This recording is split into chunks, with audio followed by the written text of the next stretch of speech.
never imagined my family would forget me on my 65th birthday." These words echoed in my mind as I stood by the table, looking at the untouched dinner I had carefully prepared for them. The candles flickered, casting shadows across the room, but the warmth I expected from my children and grandchildren was nowhere to be found. I had set everything up just as I always did for family gatherings. My best china, my favorite tablecloth, the flowers I picked from the garden. Everything was in place for what should have been a joyous occasion. But as the clock ticked on, the silence grew louder. I checked my phone for the third time. No messages. No calls. My heart sank with each passing minute. It wasn't the first time something like this had happened, but it felt different this time. I had been hoping it wouldn't be true, but deep down I knew it was. I wasn't wanted anymore. My children, my family, the ones I had spent so many years caring for, had let me down. I had always put them first, sacrificed my own needs for theirs, and now here I was alone on my birthday, surrounded by the emptiness of the house we had once filled with laughter and love. As the evening wore on, I heard the distant sound of laughter outside. My mind raced. I knew where they were. I opened Facebook to confirm what I already suspected. There they were, my son, my daughter-in-law, and my grandchildren, all smiling, all enjoying a family cruise, posted just an hour ago. Not a word. Not even a message. They had planned it all without me, on the very day that was supposed to be about family. A lump formed in my throat as I stared at the photo. I had been excluded, made to feel invisible, on the one day that should have been for me. My hands shook as I put the phone down, but I didn't cry. Not yet. I had promised myself I wouldn't cry anymore. I had seen the signs for months now, how they'd stop calling as often, how my daughter-in-law, Jessica, would always make excuses about why they couldn't come over. At first I thought it was just life getting in the way. But as time passed, I started to see the truth. They were pulling away. My son Ethan always seemed distant. When he did visit, it was never for long. And Jessica, she had become more and more cold towards me, treating me like a burden rather than the woman who had raised her husband. They had no idea how much it hurt. No one seemed to understand the ache in my chest as I looked around the house, seeing all the memories that now felt like they belonged to someone else. This was supposed to be a celebration, a day to feel loved and appreciated. But instead I felt like an afterthought, someone they could push aside when it became inconvenient. As I sat there in the silence, I realized something that had been building up for a long time. This wasn't just about a birthday. This wasn't just about a single day. This was about years of being overlooked, dismissed, and ignored by the very people I had given everything for. The feeling of being invisible, of being replaced by something someone else, had been growing inside me for far too long. And now it had reached a breaking point. I wasn't going to let this slide. I wasn't going to sit back and pretend that everything was fine. I had been patient, too patient for far too long. No more. It was time to make a change. As I cleaned up the untouched cake and put away the cold dinner, I made a decision. I wasn't going to let this family break me. I wasn't going to let them take away my dignity, my worth, without showing them exactly who I was. And so I waited. I would wait until they came back from their trip. I would wait until they thought it was all over, until they thought they had gotten away with it. And when they returned, I would show them exactly what happens when you take someone for granted. I would make them realize the cost of ignoring me, the cost of making me feel invisible. They had no idea what was coming, but they would soon find out. The days that followed felt like a slow, suffocating march, each moment heavier than the last. My heart ached, but I kept it buried deep inside. I focused on the mundane things, cleaning, cooking, making the house feel like it was still mine. But nothing was the same. Every corner of the house seemed to whisper of the family that used to fill it with laughter and love. The memories felt like chains wrapped around me, pulling me down. I didn't expect them to change overnight, but the weight of it all made me realize something.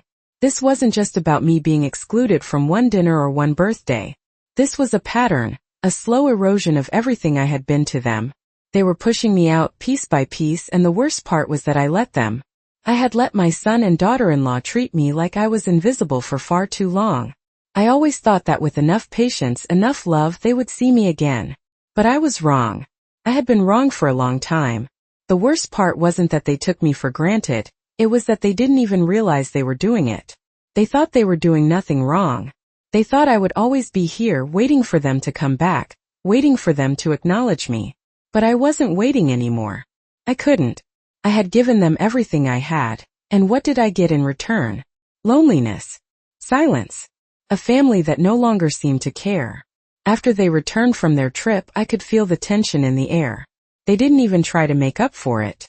Ethan walked in with a grin, as if everything were fine.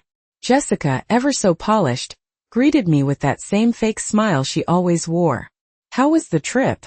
I asked, my voice steady, betraying nothing of the storm inside me. Ethan waved it off. "It was great, Mom. Just needed some time to recharge, you know?" I nodded, not trusting myself to speak. It wasn't just the words. It was the tone, the dismissive attitude. As if I was just a background character in their lives, never to be truly seen. I had put up with their indifference for years, but this time it was different. I wasn't going to just let it slide. I had already made up my mind. The next morning I woke up early. The house was quiet, too quiet. I made coffee and sat at the kitchen table, staring out at the empty yard. I thought about the years, the sacrifices, the love I had poured into my family. I thought about all the moments I had missed, all the holidays and birthdays I had been excluded from, all the quiet dinners where I sat alone, watching the family I had given so much to drift further and further away. And then I thought about the last birthday, the empty house, the untouched dinner, the photo on Facebook. That was the moment everything changed for me. I wasn't going to be their afterthought anymore. I wasn't going to be the one they pushed aside because it was convenient. I had spent too many years in the background. I had spent too many years waiting for them to love me the way I loved them. But now I realized if they weren't going to see me, I was going to make them see. They had no idea what I was capable of. They had no idea the strength I had hidden beneath the years of patience. I wasn't the weak old woman they thought I was.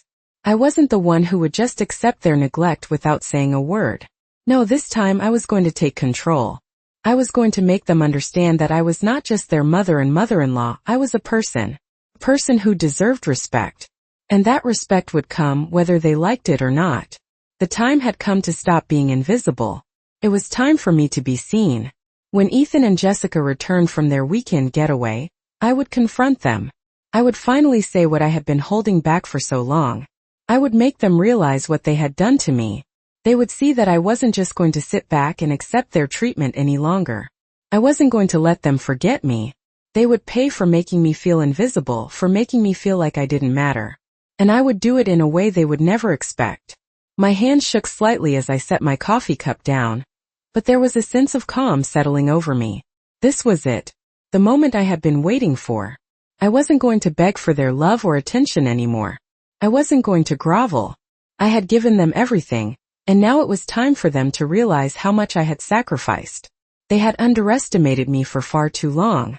Now it was my turn to make them feel the weight of their actions. They had no idea what was coming, and I wasn't going to let them forget it. The day they returned from their trip, I was waiting. I had spent the entire morning preparing for what would be the most important conversation of my life. The air in the house felt heavy, as though everything was leading up to this moment. The clock on the wall ticked louder than usual, each second stretching longer than the last. When they finally walked through the door, their carefree attitude only made my resolve stronger. Ethan entered first, his casual demeanor masking the indifference I had grown so familiar with. He smiled. "Hey, Mom. How was your week?" His voice had that same distant tone, as if he hadn't just abandoned me the week before. Jessica followed behind him, her perfect smile never faltering, but her eyes gave her away. They were calculating, always watching, always judging. I could see the tension in her, the way her posture stiffened when she saw me sitting at the kitchen table, waiting. I wasn't going to let them control the narrative anymore. I had prepared myself for this moment, and I wasn't going to back down. I looked up at them, and for the first time in a long time, I let my eyes speak the words I had been holding back for so long. "We need to talk," I said, my voice steady. "I've been patient. For years I've put my family first. I've loved you all without hesitation, without question. And this?" I gestured to the empty chairs, the silence that filled the room. "This is how you repay me." Ethan shifted uncomfortably, but didn't respond. Jessica, on the other hand, crossed her arms and stood there, looking at me like I was just another obstacle to deal with. "What's the problem, Mom?" We've been busy, she said, her voice dripping with that same fake sweetness I had grown to loathe. Busy? I repeated, the word tasting bitter in my mouth. You've been busy, all right. Busy excluding me from everything. From your lives. From your plans. From everything that mattered to you. Jessica's eyes flickered for just a moment, but it was enough. I had her. You think I don't know what's been going on? You think I haven't seen the way you've pushed me aside? The way you've taken everything from me without a second thought? You've erased me from your lives like I'm some sort of inconvenience. But I'm not going to let that slide anymore. Ethan looked at me, his eyes avoiding mine, but I could see the guilt creeping into his expression. He opened his mouth to speak, but I cut him off before he could say anything. Don't even try to explain. I've heard all the excuses before. We're too busy. We've got other things going on. But the truth is, you've been planning this for a while now, haven't you? You've been planning to get rid of me. Jessica scoffed, shaking her head. That's ridiculous, Mom. You're making things up. No one is trying to get rid of you. No. I said, my voice rising just enough to make her flinch. Then why was I the last to know about the trip? Why did you plan your little getaway without even telling me? Why did you think it was okay to leave me behind on my birthday of all days? You knew exactly what you were doing, Jessica. And you didn't care. I could feel the weight of the years of neglect lifting off my shoulders as I spoke. This was the moment I had been waiting for. I wasn't going to sit in silence anymore. I wasn't going to let them make me feel invisible anymore. I gave up my life for this family, I continued, my voice steady but firm. I raised you, Ethan. I welcomed you into this family, Jessica. I gave you everything I had. And this is how you repay me? By pretending I don't exist? By treating me like I'm nothing? Ethan's face softened, his guilt turning into something more. A flicker of realization. But Jessica's expression remained unchanged, cold as ever. I don't know what you want from us, Mom, she said, her tone dismissive. You're being dramatic. Just move on, okay? We have our own lives to live. I couldn't believe what I was hearing. You think I'm being dramatic? I asked, incredulous. You think I'm overreacting? You've made me feel like a burden for years, Jessica. And I've let you. I've let you take everything I had, everything I worked for, and treated me like I was nothing. But not anymore. I'm done being the one who always keeps quiet. I'm done being the one who always forgives. The room was silent now, the tension thick in the air. Ethan had stopped avoiding my gaze. His eyes locked on mine as if seeing me for the first time in a long time. Jessica, however, didn't flinch. So what do you expect us to do, Mom? Beg for your forgiveness? She sneered. Because that's not going to happen. No, I said, standing up from the table, feeling a new strength surge through me. I don't want your apology. I want you to understand what you've done. I want you to realize how you've treated me. And I want you to know that I don't need your approval. I'm not going to beg for a place in your lives anymore. If you don't want me, fine. But I'm not going to sit here and pretend that I'm invisible. I took a deep breath, my heart pounding in my chest. But this time I didn't feel afraid. This time I felt powerful. You've taken enough from me. Now it's my turn to take control. The look on Jessica's face was something I would never forget. It was the first time I had seen her truly rattled, truly unsure of herself. And I knew then that I had made the right decision. They had underestimated me. But I wasn't done. I wasn't finished with them yet. The days that followed were filled with silence. A silence that spoke volumes. Ethan and Jessica pretended everything was normal. Their polite smiles and empty conversations only adding to the tension. The house felt smaller, suffocating, like it was holding its breath, waiting for something to break. I had made my decision, and now it was time to follow through. The weight of everything I had been holding inside was starting to feel unbearable. But I wasn't going to let it crush me anymore. I wasn't going to let them make me feel small, make me feel invisible any longer. I had waited too long. It was time for them to see me, not just as their mother, not just as their mother-in-law, but as a woman with her own strength, her own dignity. The first step was simple, but it was the hardest one. I had to stop pretending. For so many years I had swallowed my pain, smiled through the hurt, and accepted their neglect as something I deserved. But now I knew better. I was not a burden, I was not disposable, and I was certainly not invisible. When Ethan came over the next morning, I was ready. I didn't say anything at first. I simply watched him as he walked through the door, a frown on his face, probably wondering what I would say. He stood there for a moment waiting for me to speak, but I didn't. Instead, I motioned for him to sit down. He hesitated before sitting across from me at the kitchen table. I could feel the tension between us, thick and suffocating. "What's going on, Mom?" he asked after a long silence, his voice laced with concern. But I knew it wasn't real concern. It was the kind of concern someone offers when they know they've wronged you, but don't want to face the consequences. "I'm tired, Ethan," I said, my voice steady but firm. "I'm tired of pretending everything's okay when it's not. I'm tired of pretending I'm fine with the way things have been, with the way you and Jessica have treated me." Ethan opened his mouth to speak, but I raised my hand, signaling for him to stop. "No," I said. "I don't want to hear it. Not this time. I've heard your excuses for years. We're busy. We didn't mean to hurt you. But the truth is, Ethan, you and Jessica have been pushing me away for a long time. And I've let you. I've let you because I kept hoping that one day you'd realize what you were doing. That one day you'd come back to me and apologize. But you didn't. Instead, you just kept going like I didn't matter." Ethan shifted in his seat, his hands clasped together in front of him. He wasn't looking at me now. He was looking down at the table, his expression a mixture of guilt and discomfort. But I wasn't about to let him hide behind that anymore. "I've given you everything, Ethan. I raised you, I took care of you, I put you and your family first. And in return I get this. I get to be ignored? I get to be treated like I'm invisible." My heart tightened as I spoke, but I didn't look away. I needed him to understand, really understand. "Do you even know how it feels to be treated like this?" I asked, my voice softer, now but no less firm. "Do you know what it's like to sit in this house day after day waiting for a call, waiting for a visit, only to be told, 'We're too busy'?" I could see the shift in Ethan's eyes, the realization that I wasn't just speaking from hurt anymore, but from years of accumulated pain. He took a deep breath, his voice quiet as he finally met my gaze. "I'm sorry, Mom. I never meant for you to feel like that." I shook my head, the bitterness creeping into my words. "You didn't mean to, but you did. And that's what hurts the most. You and Jessica both. You've never seen me for who I am. You've only seen me as someone to take care of you. Someone to take care of everything while you went on living your lives."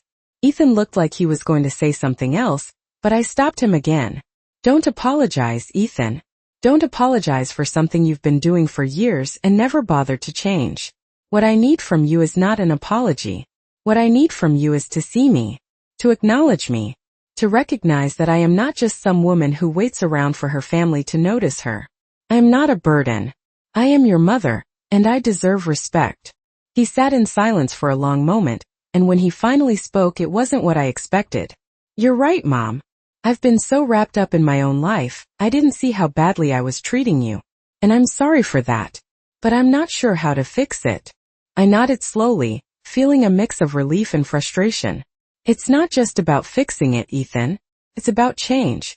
It's about understanding that I am not here to be taken for granted anymore.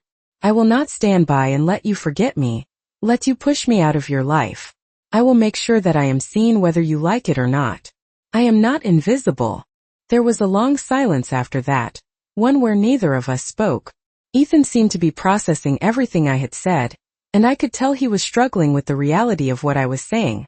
But I knew deep down that this was the first step. I wasn't asking for their love. I wasn't asking for their approval. I was asking for respect. And for the first time in a long time, I felt like I was finally standing up for myself. I had waited long enough. I wasn't going to wait any longer. The following days felt like I was living in a world where everything around me had shifted. Ethan was distant, still guilty but not yet ready to confront what I had said. Jessica, on the other hand, remained as cold as ever. I knew she wouldn't change overnight. She never had, but I didn't care anymore. The old me would have kept quiet, kept pretending like everything was fine, but that was not going to happen anymore. The silence between us became unbearable, thick with unspoken words and unresolved tension. Ethan tried his best to act normal, but I could tell he was avoiding me. He came over to visit, but the conversations felt empty, forced, as if he was trying to make up for everything he had neglected to do for so long. Every word felt hollow, like it was said out of obligation rather than care. Jessica, too, would come by, but she would always be in a rush, her visits short and insincere. It hurt, but I was determined not to let it break me. I was reclaiming my life piece by piece. One afternoon, as I was sitting on the porch watching the sunset, Ethan came by to visit again. This time there was something different in his eyes. He seemed more present. He sat down beside me, looking at the horizon as if he had something important to say. "Mom," he began, his voice softer than usual, "I've been thinking a lot about what you said the other day. About how I've been treating you." I stayed quiet, waiting for him to continue. The breeze was gentle, but the air was thick with anticipation. "I've been a terrible son. I've been so caught up in my own life that I didn't see how badly I was hurting you. I know I've let you down, and I can't just pretend like it's okay anymore. I've realized that I've taken you for granted." He paused, and I could see the regret in his eyes. "I'm sorry, Mom." "I'm really sorry. I know I can't just fix everything in one conversation, but I want to try. I want to be there for you like I should have been all along." I wasn't sure how to respond. Part of me wanted to forgive him right away, to tell him that everything was fine, that it didn't matter. But the other part of me, the part that had been hurt for so long, wasn't ready to let go of the pain just yet. I had spent so many years being the one to forgive, the one to smooth things over, the one who always gave in. But not anymore. I had to stand my ground. "Ethan," I said quietly, my voice steady, "it's not enough to just say sorry. It's about changing the way you treat me, about showing me that I matter. Words are easy. Actions are what count. I've been patient, but I can't keep waiting for you to see me. I can't keep putting my life on hold while you live yours." He looked at me, his expression mixed with understanding and regret. "I know, Mom. I know I've hurt you, and I can't change the past. But I can change the future. I'm going to do better. I promise." I looked at him for a long moment, trying to gauge if he truly meant it, if this was just another empty promise. But something in his eyes told me he was being sincere. For the first time in a long time, I felt a flicker of hope. I didn't know if things would ever go back to the way they were, but I knew this was a step forward. "I'm not asking for perfection, Ethan," I said softly. "I'm asking for respect. I'm asking for you to be here for me, for us, not just when it's convenient." He nodded, his eyes filled with emotion. "I will, Mom. I promise." The conversation shifted after that. We didn't talk about everything right away, but it was a start. The silence that had once been so heavy between us started to lift, slowly but surely. There were still many things left unsaid, but for the first time in years, it felt like we were heading in the right direction. I knew there would be more challenges ahead, but I was ready for them. I wasn't going to let the past control me anymore. I wasn't going to let them make me feel small, or invisible, or unimportant. I was reclaiming my life, my worth. And no matter what happened, I wasn't going to let them take that from me again. I stood up, looking at the sun setting on the horizon, and for the first time in a long time, I felt a sense of peace. I wasn't invisible. I wasn't a burden. I was Mary Taylor, a woman who had been knocked down, but who had finally found the strength to stand up again. The days following that conversation were both unsettling and oddly comforting. I could feel the shift in the air every time Ethan came around. There was still the awkwardness, but it wasn't as sharp as before. He was trying, and I could see it. He made an effort to spend more time with me, checking in, asking how I was doing. It wasn't perfect, and it wasn't the same as it used to be, but I could sense that he was finally starting to understand what I had been saying. He still didn't fully get it, not yet, but at least he was listening. Jessica, though, was a different story. Her attitude hadn't changed at all. She still walked through the house like it was her own, like nothing had happened. She would smile at me, but it was a smile that didn't reach her eyes. It was the same smile she always wore. Polite but distant, like I was just another person passing through her life, not someone she had to acknowledge.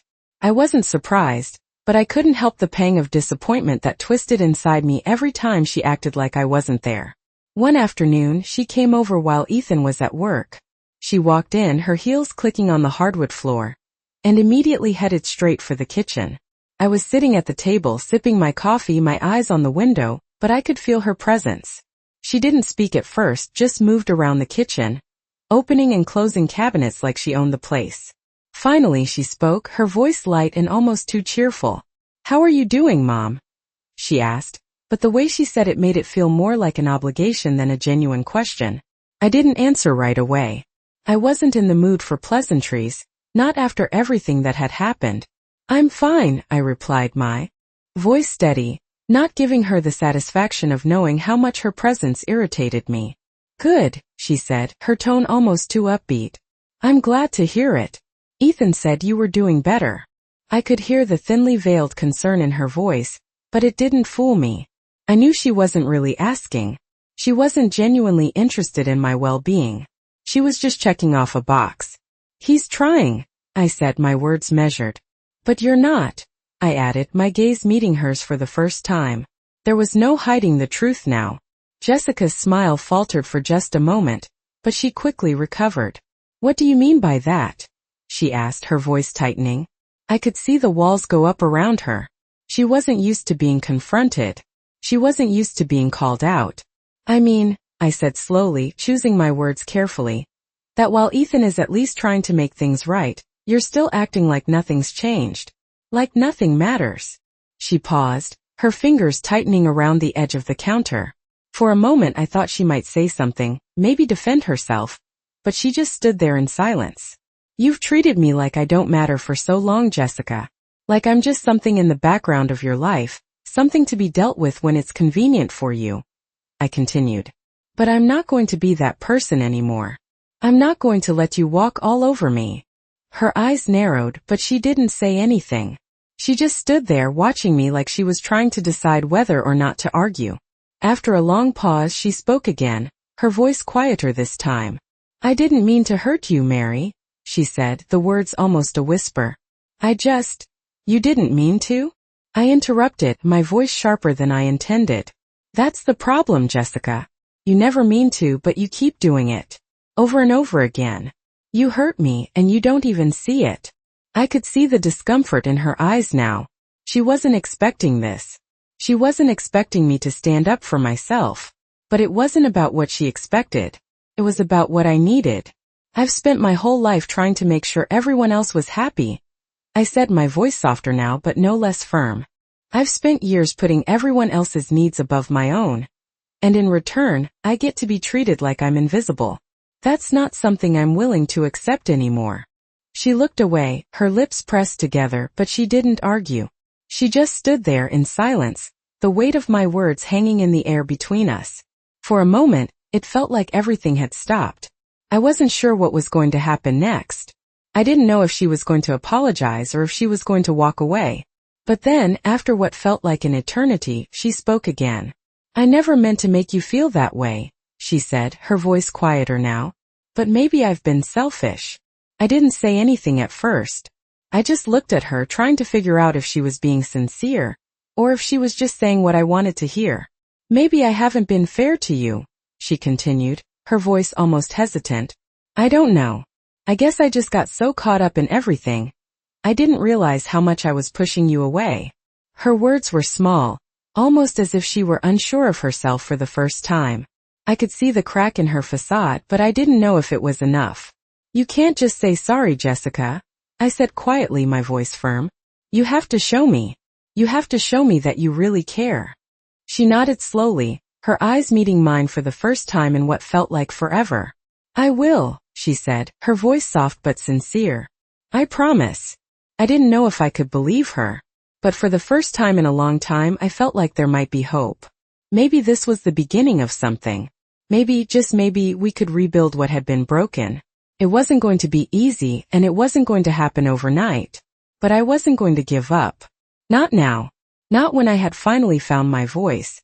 I wasn't invisible anymore. The weeks that followed were a delicate balancing act. One where every step felt like a test. Ethan was trying, I could see that. He called more often, spent more time with me, but there was something in his demeanor that still felt off, as though he was unsure how to bridge the gap that had been created. I didn't blame him entirely. He was used to his life the way it was, and change wasn't easy for him.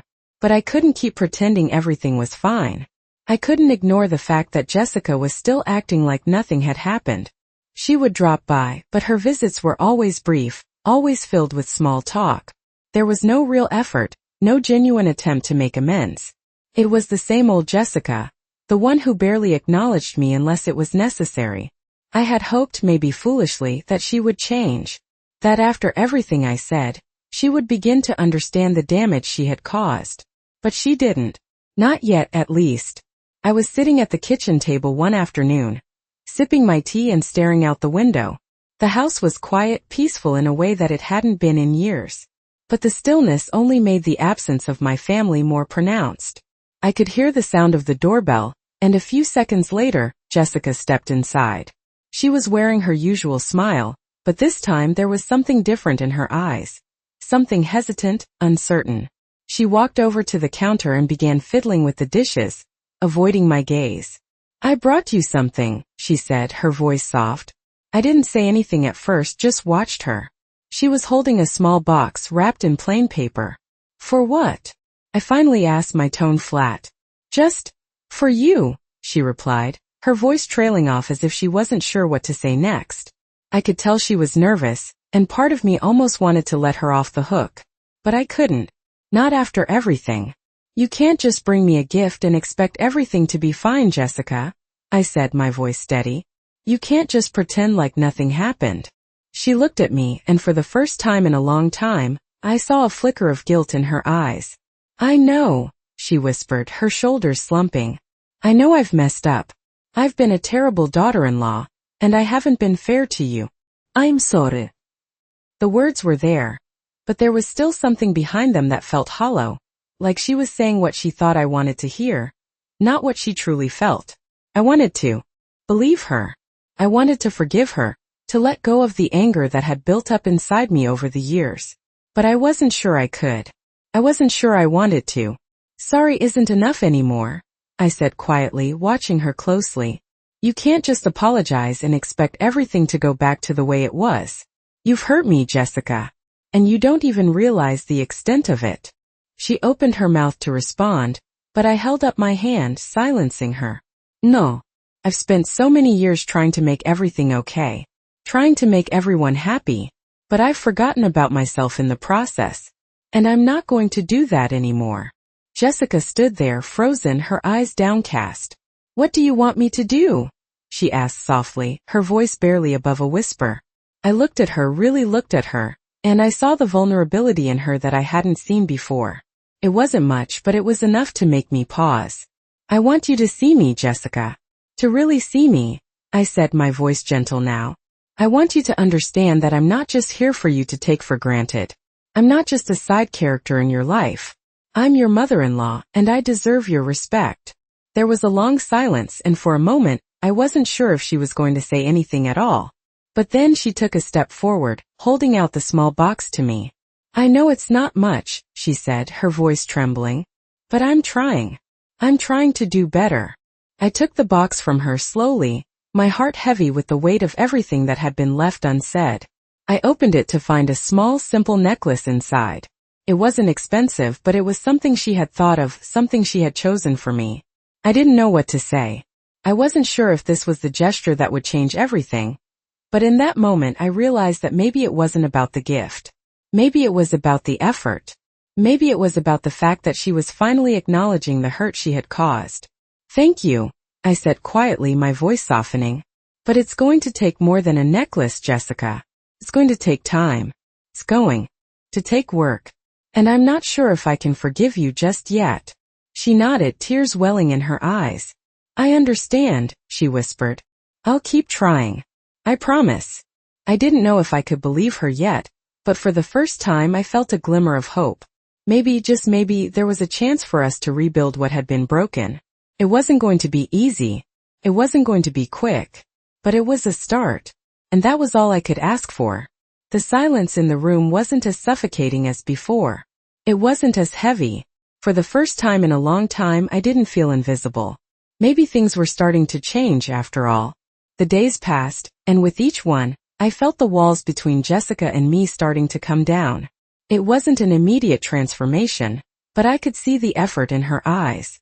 Ethan was still trying too, and for the first time in a long time, I wasn't the only one working to rebuild the relationship. The house, once a place filled with silence and tension, began to feel different. There was still room for improvement, but the air was lighter. One evening as I was sitting at the kitchen table, going over the week's bills, Jessica came in. She had been visiting more regularly, and each time she came I could feel that subtle shift. She was trying. "Mom," she said, walking into the kitchen with a hesitant smile. "Can we talk?" I put down the papers I was reading and looked up at her. There was something different in her tone.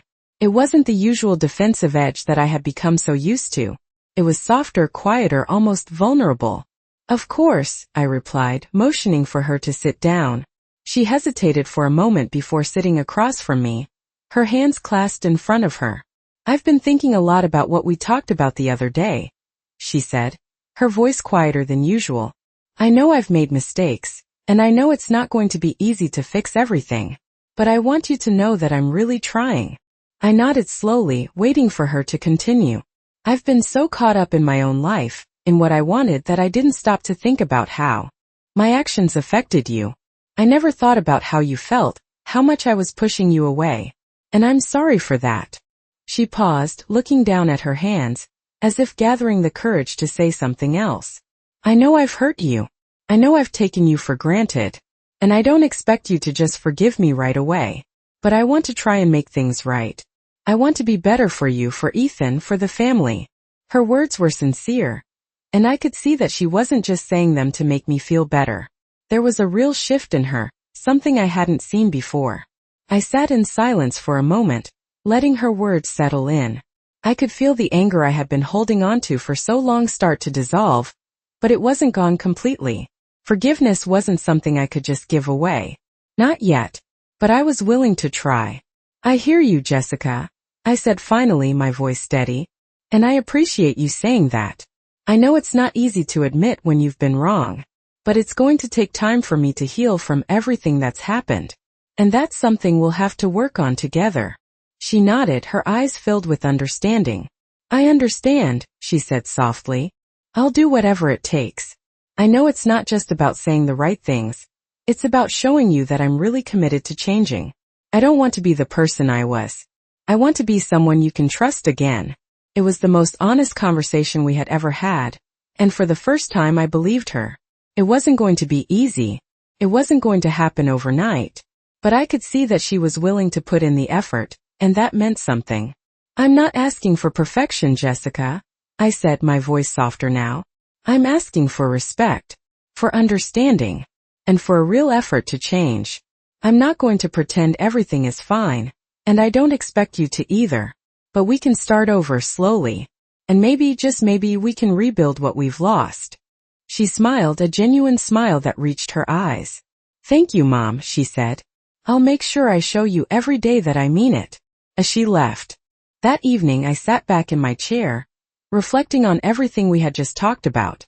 I wasn't sure what the future would hold, but for the first time in a long time, I felt a sense of peace. I had spent so many years trying to fix everything, trying to make everyone else happy. But now I realized that I couldn't keep sacrificing my own happiness for the sake of others. I had to take care of myself too.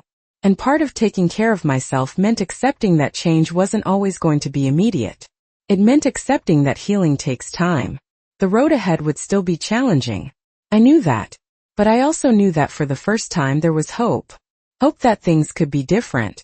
Hope that I could rebuild the relationship with Jessica and Ethan. And hope that, with time, I would no longer feel invisible. I wasn't just a mother or a mother-in-law. I was Mary Taylor, a woman who had endured, who had fought for her family, and who had finally found her voice again. And that, in itself, was a victory. It had been several weeks since that conversation, and I could feel the shift in the atmosphere. Things weren't perfect, and there was still a lot of work to be done, but there was a glimmer of hope. Jessica had started coming around more often, and for the first time I could see that she wasn't just showing up out of obligation. There was a softness in her approach now, a quiet understanding in her eyes whenever we spoke. She wasn't rushing through her visits anymore. She wasn't looking for an escape. It was a start, but it wasn't enough to make everything better. I still held on to a piece of my anger, A piece of the hurt that had been building for years. It wasn't something that could just vanish overnight. Ethan, too, had continued trying, although his attempts to bridge the gap between us felt less urgent now. He no longer seemed like he was trying to fix everything immediately. I had noticed him becoming more comfortable with the silence between us, and somehow that made everything feel more real. I was beginning to heal, but I had a long way to go. One afternoon, as I sat in the living room lost in my thoughts, I heard the familiar sound of the front door opening.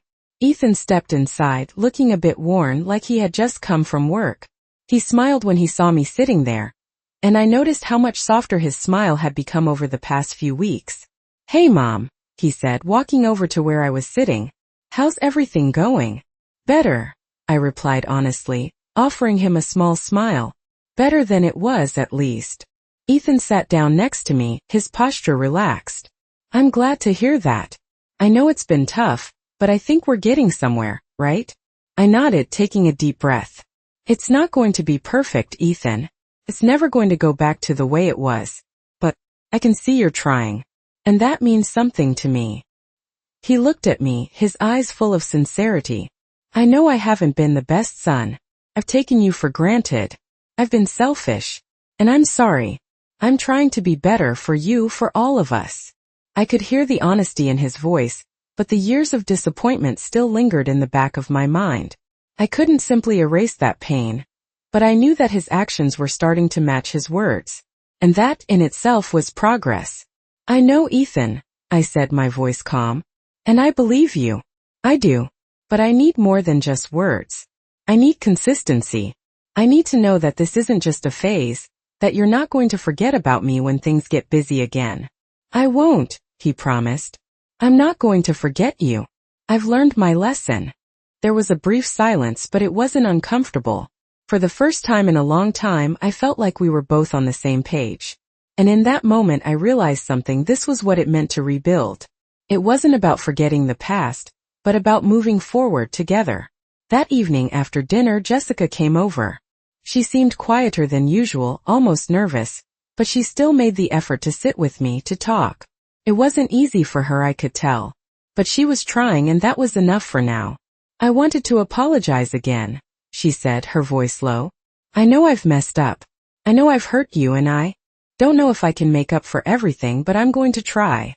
I want to be a better daughter-in-law, and I want to do better by you." Her words weren't perfect, but they were real. And that was what mattered. I nodded slowly, feeling a strange sense of calm wash over me. "I appreciate that, Jessica. But it's going to take time. It's not going to be easy. And I can't promise that I'll just forgive and forget. But I can promise that I'll try to understand. I'll try to work with you, just as I'm trying to work with Ethan." She smiled softly, the genuine kind of smile I hadn't seen in a long time. "That's all I can ask for," she said quietly. "Thank you for giving me a chance." As she left that evening, I sat there reflecting on everything that had happened. Things weren't perfect, and I knew they never would be.